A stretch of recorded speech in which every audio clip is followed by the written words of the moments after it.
السلام علیکم ان الحمد للہ نحمده ونستعینه ونستغفره ونعوذ باللہ من شرور انفسنا ومن سیئات اعمالنا من يهده الله فلا مضل له ومن يضلل فلا هادي له اشهد ان لا اله الا الله وحده لا شريك له واشهد ان محمدا عبده ورسوله اما بعد فإن خير الحديث كتاب الله وخير الهدي هدي محمد صلى الله عليه وسلم وشر الأمور محدثاتها وكل محدثة بدعة وكل بدعة ضلالة وكل ضلالة في النار. پاک و ہند میں میرے بھائیوں نے ایسے مناظر دیکھے ہوں گے کہ کئی ایسے درخت نظر آتے ہیں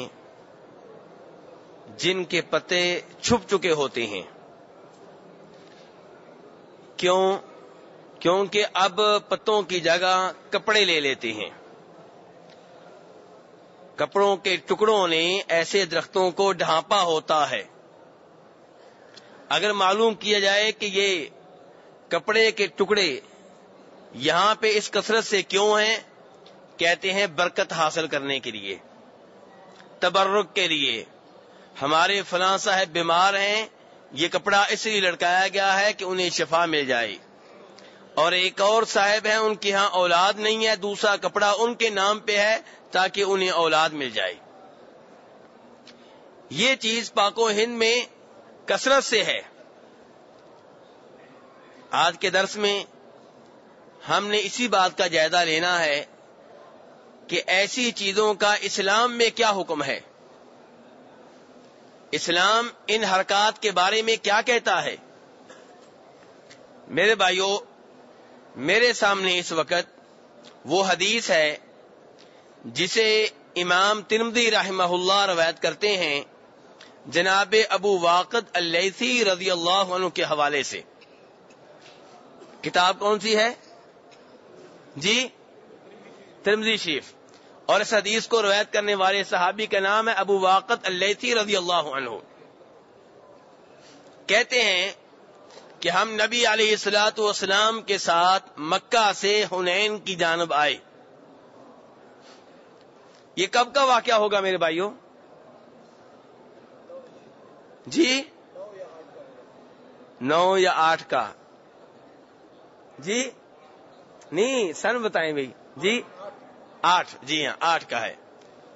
میرے بھائی دیکھیں، اگر ابھی میں پوچھ لوں بھائیوں سے، سب تو خیر ایسے نہیں ہیں، داڑھیوں والے کثرت سے ہیں، ان سے امید نہیں ہے کہ ان کو اس سوال کا جواب معلوم ہوگا. لیکن دیگر لوگوں سے اگر پوچھا جائے فلاں کرکٹر نے کیا کیا، کس میچ میں کیا کیا، تو جواب بڑی جلدی سے آئے گا. اور کچھ لوگ ایسے بھی بیٹھے ہوں گے، سارے نہیں، کچھ لوگ ایسے بھی بیٹھے ہوں گے جو جانتے ہوں گے کس اداکار نے کتنی فلموں میں کام کیا ہے، کتنے گانے اس نے گائے ہیں. لیکن افسوس سے کہنا پڑتا ہے کہ اپنے نبی علیہ الصلوۃ والسلام کی سیرت ہمیں معلوم نہیں ہے، اور کبھی اس موضوع پہ سوچا بھی نہیں ہے کہ میں کون سی کتاب پڑھوں.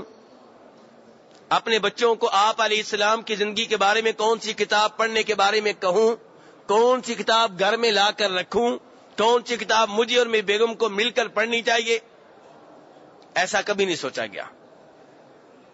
تو میرے بھائیوں، حج کے بعد اب آپ ایک نئی زندگی گزارنے لگے ہیں جس میں آپ کا انشاءاللہ اللہ سے تعلق بہت گہرا ہوگا، جس میں آپ کی نبی علیہ الصلوۃ والسلام سے محبت عملی اور حقیقی ہوگی، نعروں والی نہیں، بینروں والی نہیں، سٹیکر لگانے والی نہیں، حقیقی محبت جس میں معلومات ہوں، درست معلومات نبی علیہ الصلوۃ والسلام کے بارے میں، اور جس میں جذبہ ہو کہ آپ کے فرامین اور احادیث کے اوپر عمل کرنا ہے.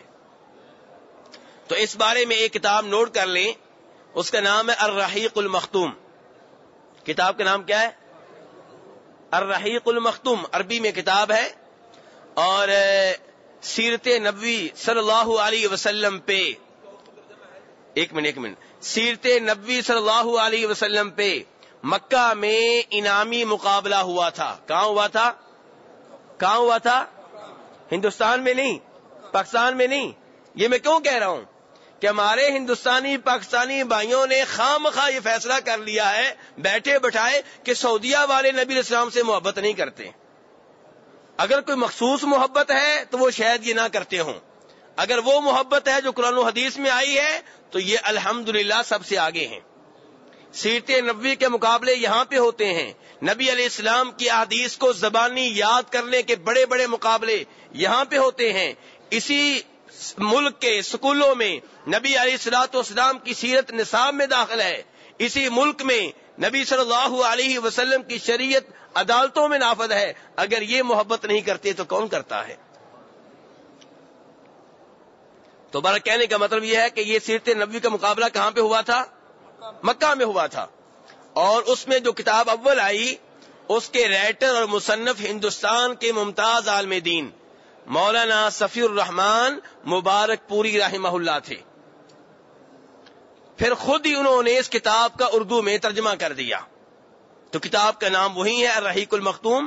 یہ کتاب لیں، خود بھی پڑھیں، بچوں کو بھی پڑھائیں، بیگم کے ساتھ مل بیٹھ کے پڑھیں.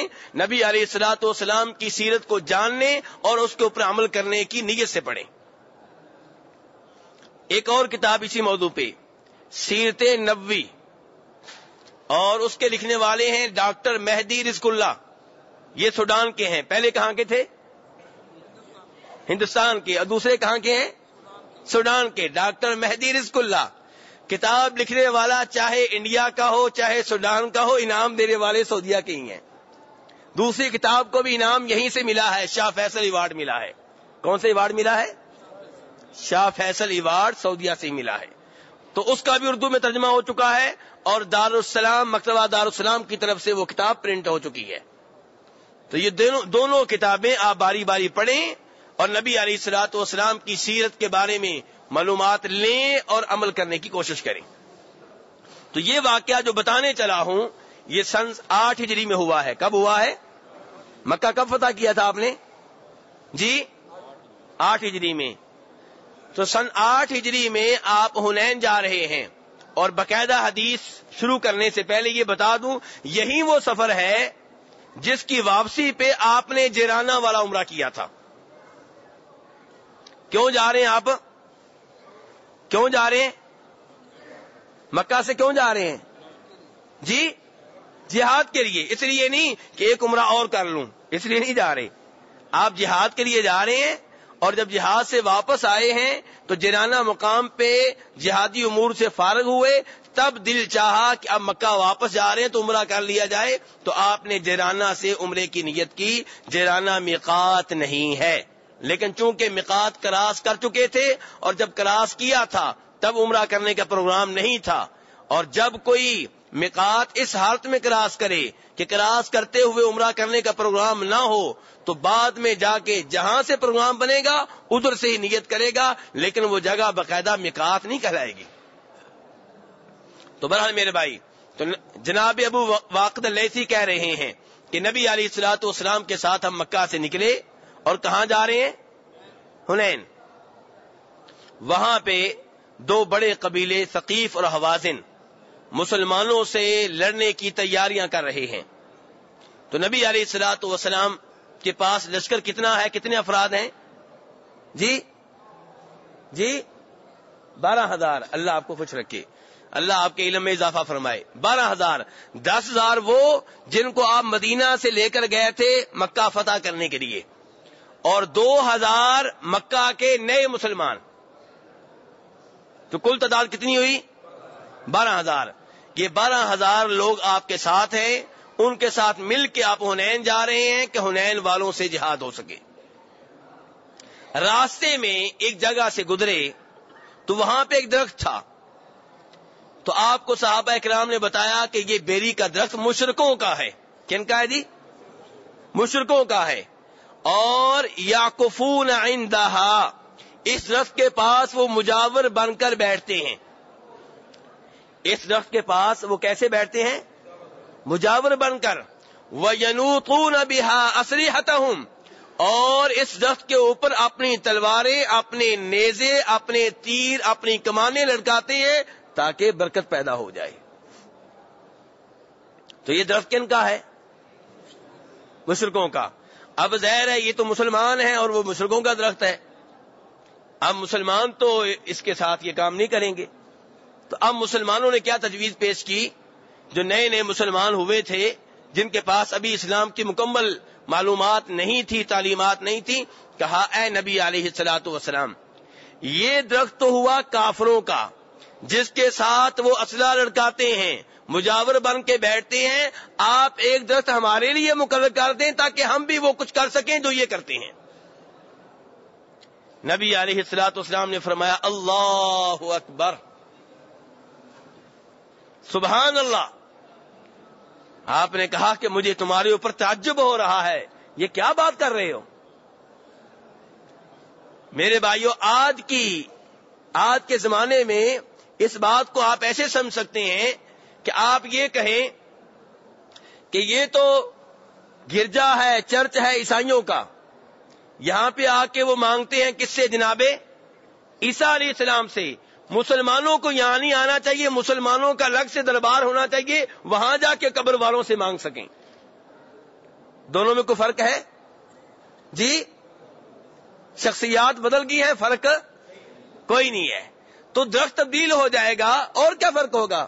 وہ بھی درخت کو مانتے ہیں، آپ بھی درخت کو مانیں گے. وہ بھی درخت کے ساتھ تلوار لڑکاتے ہیں، آپ بھی درخت کے ساتھ لڑکائیں گے. درخت تبدیل ہو جائے گا، عقیدے میں فرق نہیں ہوگا. تو نبی علیہ السلام نے کیا فرمایا؟ اللہ اکبر.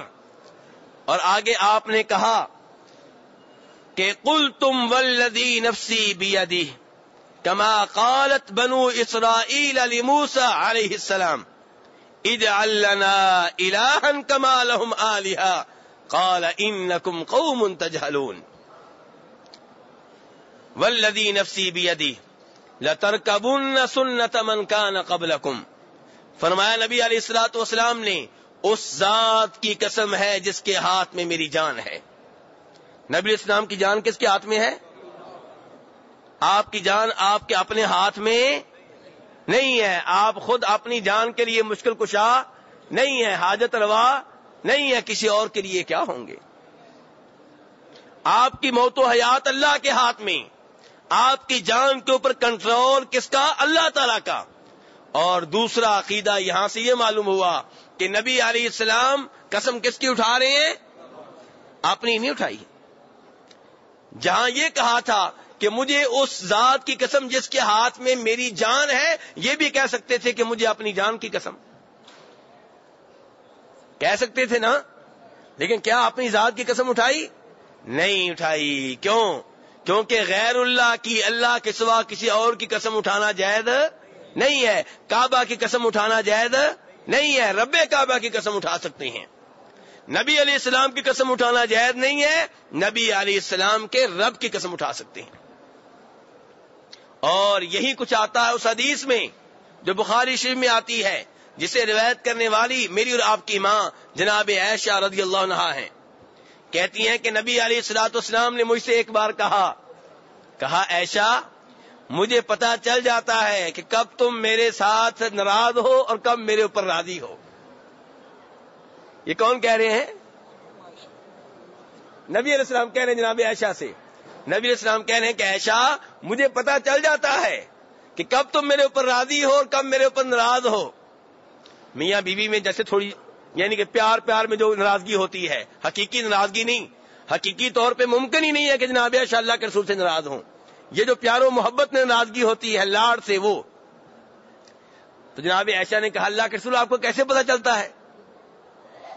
تو نبی علیہ السلام نے فرمایا کہ عائشہ، جب تم میرے اوپر راضی ہوتی ہو کہتی ہو کہ رب محمد کی قسم. کیا کہتی ہو؟ رب محمد کی قسم صلی اللہ علیہ وسلم. اور جب ناراض ہوتی ہو پھر کہتی ہو رب ابراہیم کی قسم. تو یہاں سے عقیدہ بھی معلوم ہو گیا کہ ابراہیم علیہ السلام کی قسم نہیں، جناب محمد علیہ السلام کی قسم نہیں، ابراہیم علیہ السلام کے رب کی قسم، جناب محمد علیہ السلام کے رب کی قسم. یہ سارے بڑے عظیم ہیں، یہ انبیاء سارے عظیم ہیں، ان کی عظمت میں کوئی شک و شبہ نہیں ہے.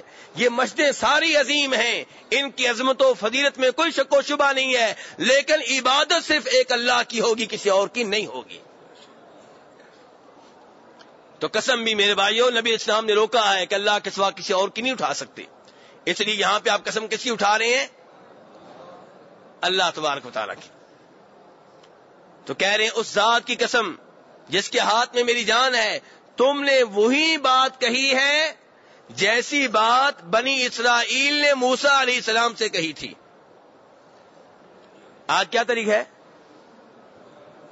11 محرم. یہ محرم کا ہی کوئی واقعہ ہوگا، یہ محرم کا ہی کوئی دن ہوگا. فرعون کب غرق ہوا تھا؟ 10 محرم کو. 10 محرم کو فرعون غرق ہوا. موسیٰ علیہ السلام اپنی قوم کو آگے لے کر آئے، کسی گاؤں سے گزرے، کسی شہر سے گزرے. وہاں پہ دیکھا کہ لوگ اللہ کے سوا اوروں کی عبادت بھی کر رہے ہیں. کہیں بچڑے کی عبادت ہو رہی ہے، کہیں بت کی عبادت ہو رہی ہے. تو بنی اسرائیل نے موسیٰ علیہ السلام سے کہا اجعل لنا الہا کما لہم آلہہ. اللہ اکبر. مشرک کی عقل پہ کیسے پردے چڑھ جاتے ہیں. دیکھیے کہ موسیٰ علیہ السلام سے ان کے پیروکار مسلمان ایمان لانے والے کیا کہہ رہے ہیں کہ موسیٰ آپ ایک معبود ہمارا بھی مقرر کر دیں، جیسے ان لوگوں کے کئی معبود ہیں، ہمارا ایک تو مقرر کریں. اللہ اکبر. یہ قرآن پاک کی آیت بھی ہے. آپ دیکھیے کہ مشرک کی عقل پہ کیسے پردہ چڑھتا ہے، مشرک کیسے عقل کھو بیٹھتا ہے. اور آج بھی آپ دیکھیں گے بڑے بڑے ڈاکٹر، بڑے بڑے انجینئر، بڑے بڑے وزیر، بڑے بڑے سمجھدار، دنیا کے لوگوں کو کچھ نہ سمجھنے والے مردہ فوت شدہ قبر والے کے سامنے سجدہ کر رہے ہوں گے، اس سے بیٹا مانگ رہے ہوں گے، اس سے رزق مانگ رہے ہوں گے، اس سے عزت مانگ رہے ہوں گے. دیکھیے وہ معبود، اس معبود کی حیثیت کیا ہوگی جس کو ہم مقرر کریں. معبود وہ ہے جو لوگوں کو پیدا کر کے کہے میری عبادت کرو. معبود وہ ہے جو موسیٰ علیہ السلام کو نبی بنائے اور کہے کہ خود بھی میری عبادت کرو، لوگوں سے کوئی پیغام دو کہ میری عبادت کرے. معبود وہ نہیں ہو سکتا جس کو موسیٰ علیہ السلام مقرر کریں. جس کو انسان مقرر کرے کہ آج سے معبود ہے، وہ معبود ہونے کا حق رکھتا ہے. لیکن مشرک کی عقل دیکھیں. موسیٰ علیہ السلام سے کیا کہہ رہے ہیں؟ ان لوگوں کے کئی معبود ہیں، آپ ہمارا ایک معبود تو مقرر کر دیں. اس سے یہ بھی پتا چلا کہ شرک کے مناظر بظاہر لوگوں کو بڑے اچھے لگتے ہیں.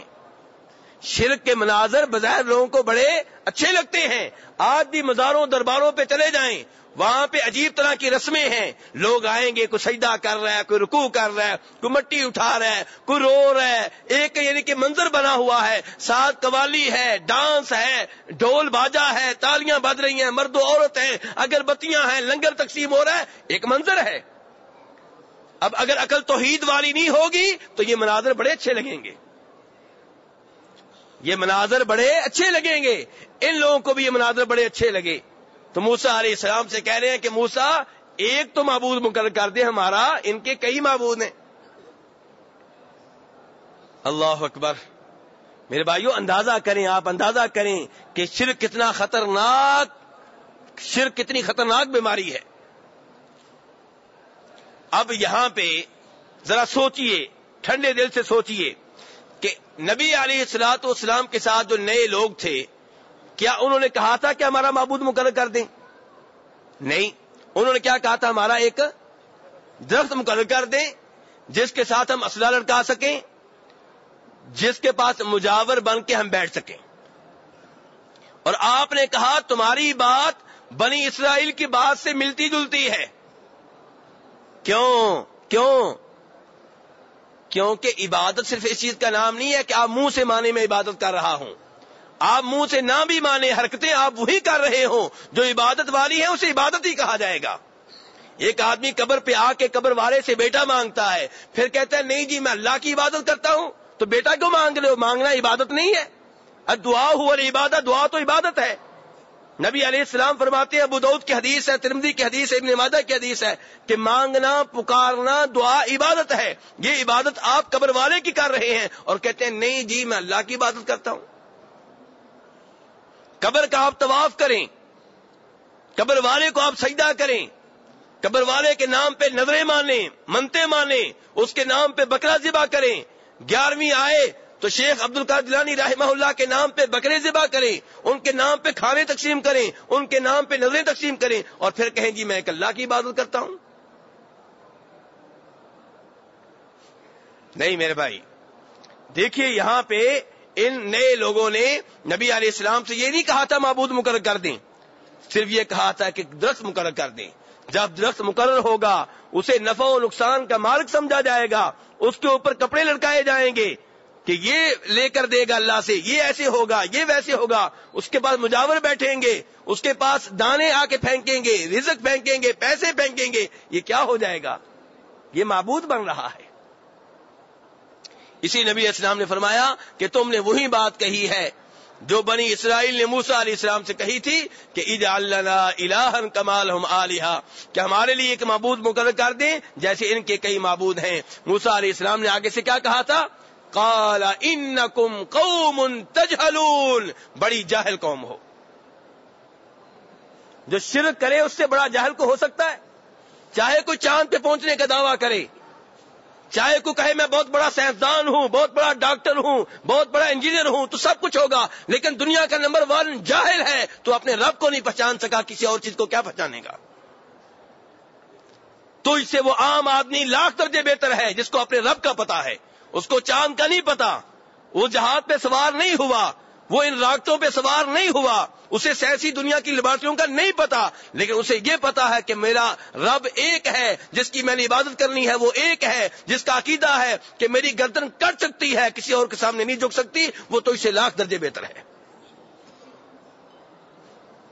موسیٰ علیہ السلام ان سے کیا کہہ رہے ہیں؟ قال انکم قوم تجہلون، تم بڑے جاہل لوگ ہو. مشرک سے بڑھ کے جاہل کوئی نہیں ہوتا. جس جاہل کو یہ پتہ نہ چلے کہ عبادت کا حقدار صرف ایک اللہ ہے، کوئی اور نہیں ہے، اس سے بڑا جاہل کون ہوگا؟ صبح و شام اللہ کی نعمتیں برس رہی ہیں اس کے اوپر، اللہ کا رزق کھا رہا ہے، اللہ کی زمین پہ رہتا ہے، اللہ کے آسمان کے نیچے رہتا ہے، اللہ نے والدین کی نعمت اسے دی ہوئی ہے، اللہ نے اولاد کی نعمت اسے دی ہوئی ہے، اللہ نے اسے گھر دیا ہوا ہے، رزق اسے مل رہا ہے، پھر بھی اللہ کے سوا اوروں کو پکارتا ہے. اس سے بڑا جاہل کون ہوگا؟ تو نبی علیہ الصلوۃ والسلام یہاں پہ ان لوگوں سے کہہ رہے ہیں تم نے وہی بات کہی ہے جو موسیٰ علیہ السلام سے بنی اسرائیل نے کہی تھی. پھر آپ نے کہا مجھے اس ذات کی قسم ہے. ایک اور قسم اٹھا رہے ہیں، کون؟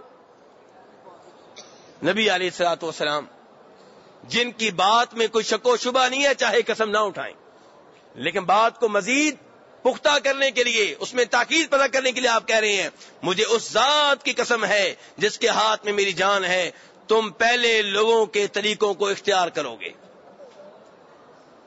تم پہلی قوموں کے طریقوں کو اختیار کرو گے، ان کی نقل کرو گے، ان کی تقلید کرو گے، ان کے نقش قدم پہ چلو گے. اگر انہوں نے شرک کیا ہے تو تم بھی شرک کرنے والے لوگ پیدا ہوں گے. یہ مطلب ہے آپ کی گفتگو کا، آپ کی باتوں کا. میرے بھائیوں، نبی علیہ الصلوۃ والسلام ایک درخت کا مطالبہ کرنے پہ اتنے غصے میں کیوں آئے؟ اتنے ناراض کیوں ہوئے؟ یہ وہی نبی علیہ السلام ہیں جن کے اوپر پتھر پڑے تھے تو انہوں نے بددعا نہیں دی تھی، جن کو مجنون کہا گیا، پاگل کہا گیا، دان شہید کیے گئے، غصہ نہیں آیا تھا. لیکن یہاں اللہ کی ذات کا معاملہ ہے، یہاں کوئی نرمی نہیں ہے، یہاں کوئی نرمی نہیں ہے. اپنے ذاتی معاملات میں آپ نرمی کرتے ہیں، لیکن جہاں رب کی توحید کا معاملہ ہو وہاں کمپرومائز کرنے کے لیے آپ تیار نہیں ہیں. تو میرے بھائیوں، آپ درخت کا مطالبہ کرنے پہ اتنے ناراض ہوئے. یہ درخت کوئی چھوٹی چیز نہیں ہے. آج بھی شرک انہی کاموں سے شروع ہوتا ہے. کسی خاص شے کو خاص اہمیت دے دی جاتی ہے، آہستہ آہستہ آہستہ آہستہ وہ جگہ شرک اڈا بن جاتی ہے. کیا آپ جانتے ہیں کہ نوح علیہ السلام کی قوم میں شرک کیسے شروع ہوا تھا؟ کوئی بھائی جانتا ہے؟ کھولیے بخاری شریف. حوالہ کس کتاب کا دے رہا ہوں؟ بخاری شریف. فرماتے ہیں جناب عبداللہ ابن عباس رضی اللہ عنہما کہ نوح علیہ الصلوۃ والسلام کی قوم کے 5 بزرگ فوت ہو گئے. کتنے بزرگ؟ 5. ان کے نام کیا ہے؟ قرآن پاک میں آئے ہیں.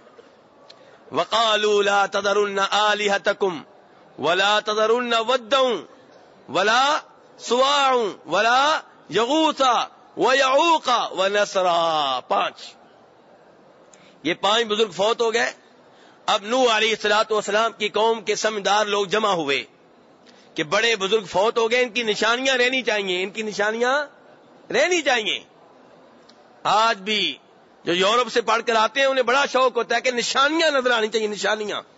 نشانیاں نہیں نظر آ رہی جی. یہ بڑا مسئلہ بنا ہوا ہے کہ سعودیہ والے نشانیاں نہیں رہنے دیتے. اس پہ ہمارے بہت سے بھائی ناراض رہتے ہیں. اور ویسے میں کہا کرتا ہوں اللہ کا شکر ہے کہ حکومت ان کی ہے, اس لیے مسجد نبوی پہلے بھی اتنی بڑی ہے اور اب اور بڑی ہو رہی ہے. کتنے آدمی آ جائیں گے اس میں جب بڑی ہوگی؟ جی کتنے؟ میرے علم کے مطابق 24 لاکھ. میرے علم کے مطابق 24 لاکھ لوگ آئیں گے. لیکن اگر یہاں پہ حکومت ہوتی ان کی جو کہتے ہیں نشانیوں کو ہاتھ نہیں لگانا, تو یہ مسجد نبی اتنی بڑی بھی نہ ہوتی. کیوں؟ ادھر بھی صحابی کا گھر, ادھر بھی صحابی کا گھر, ادھر بھی گھر, نہ ادھر سے بڑھانی ہے نہ ادھر سے بڑھانی ہے, تو پھر اس کو اور چھوٹا کرنا چاہیے تھا. لیکن یہاں پہ حکومت ہے کن کی؟ توحید والوں کی. اس لیے بڑھتی چلی جا رہی ہے, توسیع ہوتی چلی جا رہی ہے الحمدللہ. تو میرے بھائی کہنے کا مطلب یہ ہے کہ یہ نشانیوں کا معاملہ بھی بڑا عجیب معاملہ ہے کہ نوح علیہ السلام کی قوم کے سمجھدار لوگ جمع ہوئے. جی ہمارے بزرگ فوت ہو گئے, ان کی نشانیاں لینی چاہیے. جہاں جہاں پہ بیٹھ کے اللہ کی عبادت کرتے تھے وہاں پہ ان کی نشانیاں قائم کر دو. نشانیاں قائم ہو گئیں. نیت اچھی ہے, نیت کے اوپر ہم شک و شبہ نہیں کرتے, نہ ان کے اوپر نہ آج والوں کے اوپر. نیت اچھی تھی جناب. آ کے وہاں پہ بیٹھنے لگے, اللہ کی عبادت کرنے لگے. کس کی عبادت کرنے لگے؟ کس کی عبادت کرنے لگے؟ اللہ کی. ایک اللہ کی. سجدے کرتے ایک اللہ کو, رکوع کرتے ایک اللہ کو, مانگتے ایک اللہ سے, لیکن وہاں پہ آ کے جہاں نشانیاں قائم تھیں. آج کہتے ہیں نا بھائی کہ دعا وہاں پہ کرنی, قبر کے پاس جا کے کرنی, اللہ سے کرنی وہاں پہ ہے. تو یہاں پہ بھی سنتے جائیں, وہ کہتے ہیں وہاں پہ جا کے کریں گے عبادت. ٹھیک ہے جی. کہتے ہیں کیا خطرہ ہے, عبادت اللہ ہی کی تو کر رہے ہیں. ٹھیک ہے جی. ایک نسل گزری, دوسری گزری, تیسری چوتھی نسل آئی, تو وہ شیطان جس کے بارے میں اللہ کہتے ہیں ان الشیطان لکم عدو فاتخذوہ عدوا, شیطان تمہارا دشمن ہے, اسے دشمن سمجھو. انما يدعو حزبہ لیکونوا من اصحاب السعیر, جو اس کی دعوت قبول کر لے اسے جہنمی بنا کے چھوڑتا ہے. چنانچہ شیطان نے آئندہ نسلوں کے ذہنوں میں یہ بات ڈالی, تمہارے بڑے ادھر آ کے انہی سے مانگتے تھے, ایسے ہاتھ اٹھاتے تھے, انہی سے مانگتے تھے, انہی نشانیوں سے, انہی کو سجدہ کرتے تھے, انہی کو رکوع کرتے تھے. وہاں سے یہ شرک شروع ہوا اور پھر اس نے جڑ اتنی پکڑی. کتنی پکڑی جانتے ہیں؟ اتنی جڑ پکڑی کہ نوح علیہ السلام جیسا عظیم پیغمبر کتنے سال تبلیغ کرتا رہا؟ 9 گھنٹے تبلیغ کی ہوگی نا. ہاں جی, 9 دن, 9 سال, 9 صدیاں اور 50 سال. اور تبلیغ کرنے والا میں نہیں تھا. آپ کہیں گے یہ مولوی صاحب کو بات کرنے کا طریقہ نہیں آتا, توحید کا اثر کیا ہوگا؟ ان کی اردو اچھی نہیں ہے, ان کی شخصیت نہیں ہے, ان کا قد و قامت نہیں ہے, ان میں کشش نہیں ہے, ان کو دلائل دینے نہیں آتے. نہیں, وہ نوح علیہ السلام تھے, اللہ کے نبی, اللہ کے رسول, جن کی شخصیت میں کوئی شک و شبہ نہیں, جن کی شخصیت میں کوئی شک و شبہ نہیں, جن کی زبان کے اوپر کوئی اعتراض نہیں کر سکتا, جن کے اخلاق میں کوئی شک و شبہ نہیں ہو سکتا. وہ نوح علیہ السلام 950 سال تبلیغ کرتے رہے, 950 سال, دن رات, صبح شام, یہاں وہاں, یہ انداز وہ انداز, یہ اسلوب وہ اسلوب. اور رزلٹ قرآن پاک نے کیا بتایا؟ وما آمن معه الا قلیل, کہ ان کو پر ایمان لانے والے بہت تھوڑے تھے. اور تو اور سگا بیٹا بھی ایمان نہیں لایا، بیگم ایمان نہیں لائی. پتہ چلا نبی مشکل کشا نہیں ہوتے. اگر نوح علیہ السلام مشکل کشا ہوتے، بیٹے کے دل میں توحید کو دھکے سے ڈال کر دیتے. جب ڈوب رہا تھا بیٹا، اللہ سے دعائیں کر رہے تھے نا، شفاعت کر رہے تھے. اگر ان کے بس میں ہوتا تو اس کے دل کے اندر دھکے سے توحید کو داخل کر دیتے، لیکن نہیں، یہاں سب بے بس ہیں. اگر ایسے توحید کسی کے دل میں داخل کرنا ممکن ہوتا، نبی علیہ السلام ابو طالب کے دل میں داخل کر دیتے، لیکن نہیں. کہنے کا مطلب یہ ہے میرے بھائیوں کہ نوح علیہ السلام 950 سال تبلیغ کرتے رہے، قوم ایمان نہیں لائی. چند لوگ ایمان لائے جو ایک کشتی کے اوپر سوار ہو گئے، اتنے تھوڑے تھے. باقی سب کے اوپر طوفان آیا، سب غرق ہو گئے. یہ شرک جو اتنا بڑھ گیا کہ اس کو ختم کرنے کے لیے نوح علیہ السلام نے 950 سال گزار دیے، کامیاب نہیں ہوئے، حتیٰ کہ اللہ کا عذاب آیا. غور کیجئے شروع کہاں سے ہوا تھا. انہی نشانیوں سے نشانی ہونی چاہیے جی. کہاں سے شروع ہوا تھا؟ یہ نشانیاں لینی چاہیے بزرگوں کی جناب. یہ تو بزرگوں کو مانتے ہی نہیں ہے جی. بزرگوں سے محبت کرنا اور چیز ہے، بزرگوں کی نشانیوں سے محبت کرنا اور چیز ہے. یہ فرق ذہن میں رکھا کریں، بات کو آپس میں ملایا نہ کریں.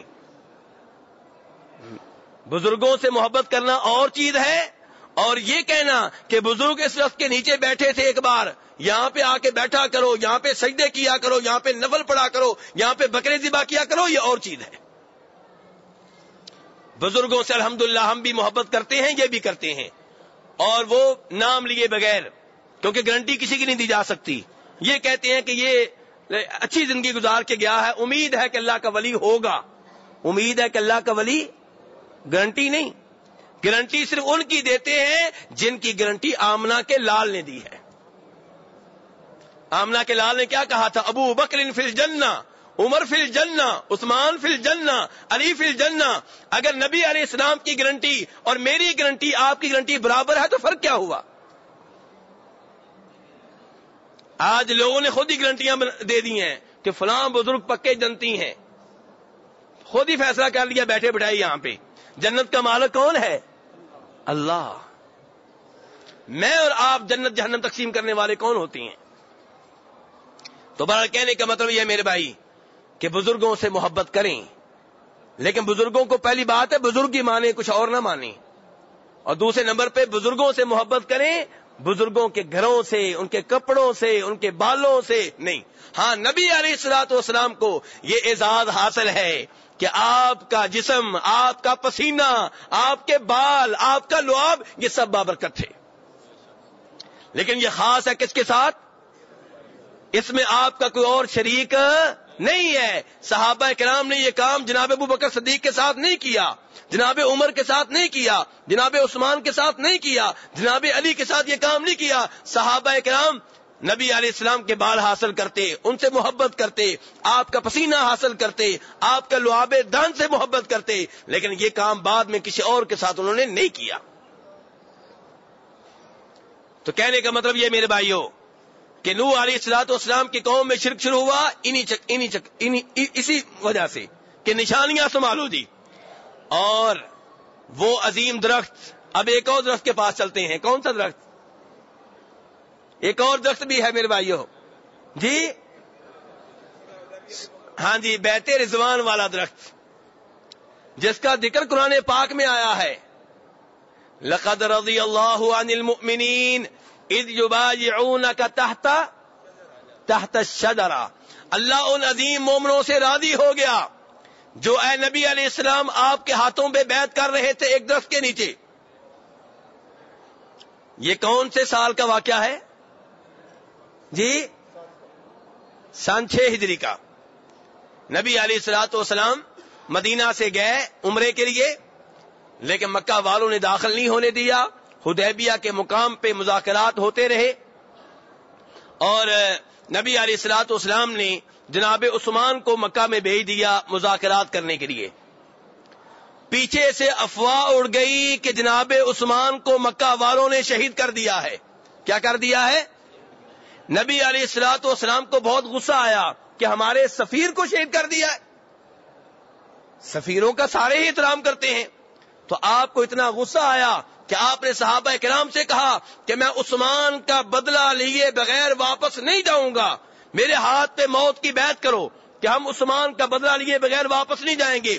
1400 صحابہ کرام نے نبی علیہ الصلوۃ والسلام کے ہاتھ پہ بیعت کی, موت کی بیعت, کہ ہم مر جائیں گے لیکن جناب عثمان کا بدلہ لیے بغیر نہیں جائیں گے. اور یہ بیعت ایک درخت کے نیچے ہوئی تھی کہ نہیں ہوئی تھی؟ تو یہاں بھی سوال پیدا ہوتا ہے کہ جناب عثمان تو شہید نہیں ہوئے تھے, نہ نبی علیہ السلام کو پتا چل سکا, نہ 1400 ان ولیوں کو پتا چل سکا کہ جس کی وجہ سے بیعت کر رہے ہیں وہ تو زندہ ہے. عقیدہ صحیح کیجئے, عقیدہ صحیح کیجئے. 400 صحابہ کرام ان میں سے ہر ایک اللہ کا ولی ہے, اللہ کا بزرگ ہے. نبی علیہ الصلوۃ والسلام سے بڑھ کے اللہ کا ولی کون ہوگا؟ آپ سے زیادہ شان کس کی ہوگی؟ آپ بیعت لے رہے ہیں, وہ بیعت کر رہے ہیں. کیوں جی؟ کس بات پہ بیعت؟ کہ جناب عثمان کا بدلہ لیے بغیر واپس نہیں جائیں گے. جناب عثمان کو تو مکہ والے کہہ رہے ہیں کہ عثمان طواف کر رہے ہیں, کر لو. انہوں نے کہا نہیں, اپنے نبی کے بغیر نہیں کروں گا صلی اللہ علیہ وسلم. تو مکہ والے تو ان کی عزت کر رہے ہیں, اور یہاں پہ افواہ کیا پھیل گئی ہے کہ ان کو شہید کر دیا گیا ہے. پتہ چلا غیب کا علم کس کے پاس ہے؟ ایک اللہ کے پاس ہے. تو بہرحال میرے بھائی, یہ درخت جس کا ذکر قرآن پاک میں آ گیا, یہ درخت جس کے نیچے نبی علیہ السلام کھڑے ہوئے تھے, یہ درخت جس کے نیچے 400 صحابہ کرام, 1400 اللہ کے ولی, انہوں نے بیعت کی نبی علیہ السلام کے ہاتھ پہ. یہ درخت آج کے لوگوں کی نگاہوں میں کتنا عظیم ہوگا. ایسے ہی ہے, ایسے ہی ہے. تو اس کو کٹوایا کس نے تھا؟ سعودی حکومت نے. جی, جناب عمر فاروق رضی اللہ عنہ نے کٹوایا تھا. کیوں کٹوایا تھا؟ کہ لوگ وہاں پہ آتے, نمازیں پڑھنے لگے. کیا کرنے لگے؟ اور نمازیں کس کے لیے پڑھتے تھے؟ اللہ کے لیے, درخت کے لیے نہیں. لیکن اسی کام نے آگے جا کے شرک کی بنیاد بننا تھا. وہی جناب عثمان جو اتنے محتاط تھے, جنہوں نے حضرت اسود سے کہا تھا, حضرت اسود میں اللہ کی قسم اٹھا کے کہتا ہوں تو نفع و نقصان کا مالک نہیں ہے. کیوں کہا تھا؟ کہ بعد والے لوگ کہیں اس کو نفع و نقصان کا مالک نہ سمجھیں. اور بتایا تھا کہ تجھے بوسہ صرف اس لیے دے رہا ہوں کہ پیارے حبیب علیہ السلام نے تجھے بوسہ دیا تھا, آپ نے نہ دیا ہوتا میں تمہیں کبھی بوسہ نہ دیتا. اسی عمر فاروق رضی اللہ عنہ نے وہ درخت کٹوایا جس کے نیچے نبی علیہ السلام نے اور صحابہ کرام نے بیعت کی تھی. بتاؤ ان کے اوپر کیا فتویٰ لگاؤ گے؟ انہوں نے ان آثار کو ختم کیا کہ نہیں کیا؟ جو آثار شرک کی بنیاد بن سکتے ہوں انہیں ختم کرنا چاہیے. میں کل ہی سعودی عرب کے بہت بڑے مفتی شیخ ابن باز رحمہ اللہ کی گفتگو پڑھ رہا تھا, فتویٰ پڑھ رہا تھا. فتوے میں لکھ رہے تھے کہ مجھے پتا چلا ہے, سعودی عرب کے سرکاری مفتی تھے, بہت بڑے مفتی, لکھ رہے تھے کہ مجھے پتا چلا ہے کہ شیخ امام محمد بن عبد الوہاب رحمہ اللہ کے گھر کو حکومت نئے سرے سے سیٹ کرنا چاہتی ہے اور ایسی مٹی استعمال کرنا چاہتی ہے کہ ایسے لگے جیسے گھر اب بھی نیا ہی ہے.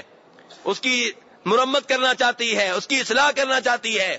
یہ غلط ہے, یہ کام نہ کیا جائے. یہ کون کہہ رہے ہیں؟ شیخ ابن باز رحمہ اللہ کہہ رہے ہیں. تو میرے بھائی, ایسی نشانیاں جو بعد میں شرک کی وجہ بن سکتی ہوں ان سے شریعت روکتی ہے. اسی لیے جناب عمر فاروق رضی اللہ عنہ نے اس درخت کو کٹوا دیا تھا. اور اس سے بھی پہلے اگر آپ کو بخاری شریف میں لے چلوں تو سعید ابن مسیب رحمہ اللہ, کون ہے یہ؟ تابعی, صحابی کے بیٹے ہیں, تابعی. کہتے ہیں ان سے کسی آدمی نے آ کر کہا, طارق بن عبد الرحمن نے کہا, جی میں مکہ گیا تھا تو راستے میں وہ درخت تھا جس کے نیچے صحابہ کرام نے نبی اسلام کی بیعت کی تھی, لوگ وہاں پہ نمازیں پڑھ رہے تھے. سعید ابن مسیب کہنے لگے کہ میرے والد صاحب نے بھی نبی اسلام کی بیعت کی تھی, اور میرے والد بتاتے ہیں کہ اگلے سال جب ہم آئے ہم اس درخت کو تلاش کرتے رہے, ہمیں نہیں ملا. سعید ابن مسیب کہنے لگے میرے باپ صحابی انہوں نے بیعت کی، درخت کے نیچے کھڑے تھے، کھڑے ہو کے بیعت کی، انہیں یہ درخت آئندہ سال نہیں ملا، تمہیں مل گیا ہے، لگتا ہے کہ تمہارا علم ان سے بھی زیادہ ہوگا۔ یہ کس کی روایت بیان کر رہا ہوں؟ بخاری شریف کی، بخاری شریف کی روایت بیان کر رہا ہوں آپ کو۔ لیکن لوگوں نے بعد میں پھر بھی کسی درخت کے بارے میں مشہور کر دیا کہ یہ درخت ہے، جناب عمر فاروق نے اسے بھی کٹوا دیا۔ نہ رہے بانس نہ بجے بانسری۔ میرے بھائیوں، نبی علیہ السلام کی شریعت میں وہ چیزیں بھی منع ہیں جو شرک نہیں ہے، شرک کا ذریعہ ہو سکتی ہیں، شرک کا سبب بن سکتی ہیں۔ آپ کی شریعت میں وہ چیزیں بھی منع ہیں، آپ علیہ الصلوۃ والسلام ان چیزوں سے بھی روکتے ہیں۔ آئیے پھر ایک آخری بات بتا کے پھر آپ کے سوالوں کی طرف آتا ہوں۔ امام سعید ابن منصور اپنی سنن میں اور ابن وضاح اپنی کتاب البدع میں نقل کرتے ہیں ابن سوید سے، ابن سوید تابعی ہیں، ابن سوید کہتے ہیں کہ میں جناب عمر فاروق رضی اللہ عنہ کے ساتھ سفر میں تھا، مکہ سے واپس آ رہے تھے، ایک جگہ پہ جناب عمر فاروق رضی اللہ عنہ نے ہمیں فجر کی نماز پڑھائی۔ کون سی نماز پڑھائی؟ فجر کی۔ کہتے ہیں نماز کے بعد جناب عمر فاروق نے دیکھا کہ لوگ باغ کے ایک جانب جا رہے ہیں۔ پوچھا، عمر فاروق پوچھ رہے ہیں، صبح و شام نبی السلام کے ساتھ رہنے والے عمر فاروق پوچھ رہے ہیں لوگوں سے کہ یہ کدھر جا رہے ہیں؟ بتایا گیا جی مسجد ہے یہاں پہ۔ کون سی مسجد؟ جی ایک جگہ ہے جہاں پہ نبی علیہ السلام نے نماز پڑھی تھی، یہ لوگ وہاں جا کے نمازیں پڑھ رہے ہیں۔ کس نے نماز پڑھی تھی؟ کس نے نماز پڑھی تھی؟ نبی علیہ الصلوۃ والسلام نے۔ فرمایا جناب عمر فاروق نے، میں نہیں کہہ رہا، سعودی حکومت نہیں کہہ رہی، کون کہہ رہے ہیں؟ اور حوالہ پرانی کتابوں کا، سعید ابن منصور امام ہے، ان کی کتاب ہے سنن، اس کا حوالہ، اور ابن وضاح کی القرطبی کی کتاب البدع کا حوالہ، کہ جناب عمر فاروق نے کہا تم سے پہلی قومیں ایسی ہی حرکتوں کی وجہ سے ہلاک ہو گئی تھی۔ یہ غلو ہے، یہ مبالغہ ہے، اسی چیز نے تم سے پہلی قوموں کو ہلاک کر کے رکھ دیا تھا۔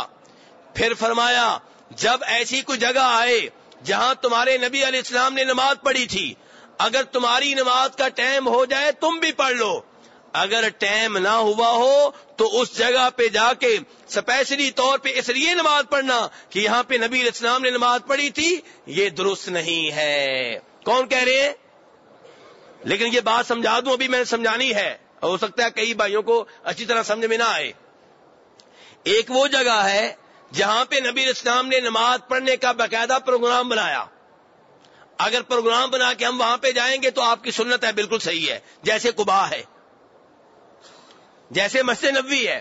اور ایک جگہ آپ نے نماز پڑھنے کا پروگرام نہیں بنایا، آپ گزر رہے تھے، نماز کا ٹائم ہو گیا تو آپ نے وہاں پہ نماز پڑھ لی، جگہ کا قصد نہیں کیا، اتفاقاً وہاں پہ ٹائم ہوا، آپ نے اتفاقاً وہاں پہ نماز پڑھ لی۔